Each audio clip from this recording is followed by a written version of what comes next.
les hablaremos de algo sucedido en Francia en 1775. Por entonces ya gobernaba Luis XVI, que fue el último rey antes de la Revolución Francesa, y su mujer era María Antonieta. Se habían casado para gestar una alianza entre Francia y Austria. María Antonieta de la Casa de Habsburgo, la Casa de Austria. Casa que había sido también gobernante de estos territorios, ya que estuvieron los austrias en España desde Carlos I de España, Carlos V del Imperio Alemán, hasta el último Austria, que fue Carlos II el Hechizado. El Hechizado, justamente. La bandera de Buenos Aires responde a esa pertenencia heráldica. Así es, sí. Muy bien. Bueno, ahora estaban en Austria. Como su nombre lo indica. Era de donde nunca debieron salir. Claro. Pero casaron a María Antonieta, que era de la Casa de Austria, con el rey de Francia, Luis. Era una alianza importante porque eran enemigos naturales. Bien. Señores, hay un hecho conocido. En los comienzos de la relación entre Luis y María Antonieta, había entre los dos una enorme apatía. La razón era una deficiencia sexual del rey, discúlpeme. Aunque no era impotente, era incapaz de consumar el matrimonio. No porque no amara a su esposa, tenía una dificultad que hoy en día ya entonces también se resolvía fácilmente. Pero bueno. El médico de la corte, Lasson, le recetó unas dietas con la esperanza de curar la apatía de Luis. Algunos médicos aconsejaron la circuncisión. Y así, eso era lo correcto. Consideraban que la raíz del problema era ese. En 1776, el cirujano Moreau informó al rey que dicha operación era innecesaria. Todo era cuestión de temperamento, dijo Moreau, equivocándose. Y atribuyó al rey una constitución indolente. María Antonieta se había cansado también de tanta espera. Claro. Tenía que aguantar las canciones chuscas que hacían los patanes de París acerca de este tema. Nadie creía que fuera realmente virgen. Le inventaban docenas de amantes. Y estos rumores crecían porque la reina incluso evitaba compartir la cama con el rey. Dicen que las noches le resultaban demasiado agotadoras por vanas, solo porque tardaban en pasar. Muy bien. El matrimonio parecía estar condenado a la esterilidad perpetua. Incluso se pensó hasta en el divorcio, pero por fin los austríacos decidieron actuar. La mamá de María Antonieta, nada menos que María Teresa de Austria, previó el desastre que podía llegar a causar el aburrimiento de María Antonieta. Y el hijo mayor de María Teresa, o sea, el hermano de María Antonieta, José, en realidad el emperador José II, ¿no?, que había estado planeando una visita a su hermana en Francia, salió finalmente de Viena con la delicada misión de hacer que María Antonieta amara a su esposo. Aunque la vieja María Teresa tenía esperanzas, también tenía serias dudas, porque pensaba que José la iba a sermonear demasiado. Pero la vieja subestimó los poderes de José. Bien, vamos a ver qué ocurrió. Antes de la visita de José, había otras preocupaciones, otras noticias preocupantes que habían llegado a la corte de Austria, porque supieron que María Antonieta tenía deudas de juego. Claro, como el marido no la amaba, a la noche se iría a jugar al chinchón o al 7:30 y se paseaba colaseando toda la noche. Había adelgazado notablemente. Hubo incluso un informe de la ayuda de cámara de María Antonieta, y tenemos la copia. Se llamaba Merci, el tipo, o quizá le decían así. Tenemos aquí el informe de una noche cualquiera de la reina. Baile en el Palacio Real hasta la medianoche. baile de máscaras hasta las 4 de la mañana en el Teatro de la Ópera, Sí. paseo hasta las 6. ¿Qué te parece? Parece mi agenda, digo. Pocas veces regresaba a Versalles antes de las 7. Cuando no había bailongo, jugaba al faraón toda la noche. No sé jugar al faraón. Yo después le cuento. Jamás se encontraba con Luis, que se iba a dormir muy temprano. Usted sabe que Luis se acostaba con las gallinas, y en realidad sus diversiones eran la cerrajería y la relojería. Era Casi lo mismo. cerrajero y relojero aficionado. Tenía un taller y a la tarde se entretenía con eso. Bueno, Su Majestad. el 19 de abril de 1777 llegó José, el ya mencionado José, para arreglar este asunto, ¿no? Para aconsejar, para ver qué sucedía. A José le molestaba un poco la etiqueta de Versalles y a fin de evitar las restricciones impuestas por aquel ritual que hemos contado algunas veces, viajó de incógnito con el nombre de Conde de Falkenstein. Buenas tardes, soy el Conde de Falkenstein. No vayan a creer que soy el emperador José II. No. Rechazó incluso habitaciones en el palacio y se hospedó en un hotel cualquiera. Muy bien. Por unas puertas secretas que llevaban a los gabinetes de María Antonieta, logró finalmente encontrarse con su hermana, a la que no veía desde hacía 7 años. Encuentro emocionante, y José dijo que llegaba hasta allí para que retomara acciones virtuosas. Bueno, después empezó a dar indicaciones para que su hermana dejara el escolazo y los bailongos. Basta de juego, basta de baile. En medio del sermón, María Antonieta le habló, entre llantos, de ciertos detalles relativos a su intimidad matrimonial y aseguró que esos detalles eran los que la llevaban a entregarse a otro foro de diversión, en el Palacio y en París. Y José le preguntó si en esos bailes ya se había entregado algún otro ñato. Y la reina juró que no.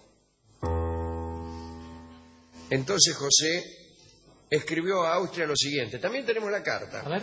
Dice: Mira. demos gracias que no hay un bastardo en Francia que pueda arruinarlo todo. La reina conserva su virginidad más por suerte que por virtud. Esa es una frase. Esa es mi chica. Y siguió diciendo: pasaré algunas semanas aquí con mi tarea. Bien, José era un amante extraordinariamente eficaz. Entonces alentó a su hermana, no a su hermana Doris, por favor, sino a la hermana de él, y al rey de Francia, a que le pidieran consejos sexuales, mitad porque le gustaba. Claro. Y eso fue lo que hicieron. José se convirtió en el confidente tanto de su hermana como de su cuñado el rey. Escuchó, y con un poco de jactancia, dio las más explícitas clases de educación sexual. Explícito quiere decir, ven amigos. Paso 1. Con dibujitos, todo. José supo, espantado, que el rey Luis, que había sido educado en la piedad, consideraba el placer carnal como algo pecaminoso y no como algo esencial para producir un heredero. Uy, estamos mal, dijo José. Sí. Bueno, con esa idea tan poco estimulante pretendía dar un hijo a María Antonieta. No, claro. Bien. Después de las primeras conversaciones, José agudizó su estrategia. Organizó, por ejemplo, una cacería que debía terminar en la orgía más cruda.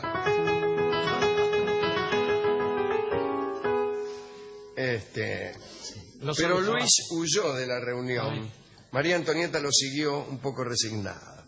Pero José de Austria notó que el rey se fue riendo y se daba codazos con sus ayudas de cámara. Era un avance. Al día siguiente José instaló junto a la pieza de su cuñado a la dama más agraciada del reino. La instaló allí y él mismo se unió a ella. ¿Lo ves? De modo que Luis pudiera escuchar los rumores inevitables de esa clase de maniobras y conjeturar el origen de los mismos. Es fantásticamente escrito.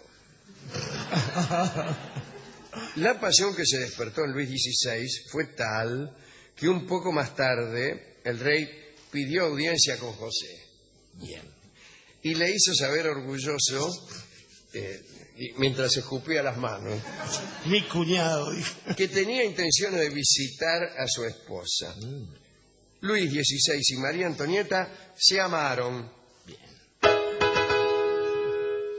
Cuando José se fue de Versalles, usted sabe que José siempre se va. Sí, como su nombre lo indica. Nos Claro. pregunta qué es José, y le contesta el que vino y se fue. El que se volvió a Austria. Y después de esa noche que acabamos de describir, se fue. En mayo de 1777. Ya se había hecho amigo del rey y el dolor de María al separarse de su hermano fue enorme. Claro. José, orgulloso, avergonzó a los sabios de la Facultad de Medicina de París.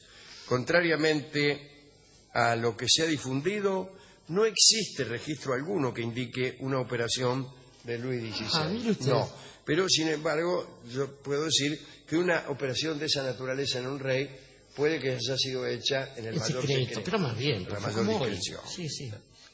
Es seguro que María Antonieta le debió la consumación de su matrimonio a la intervención del Imperio Austríaco, ¿no? En junio de 1777, María Antonieta le contó a su mamá que tenía esperanzas reales de tener un hijo.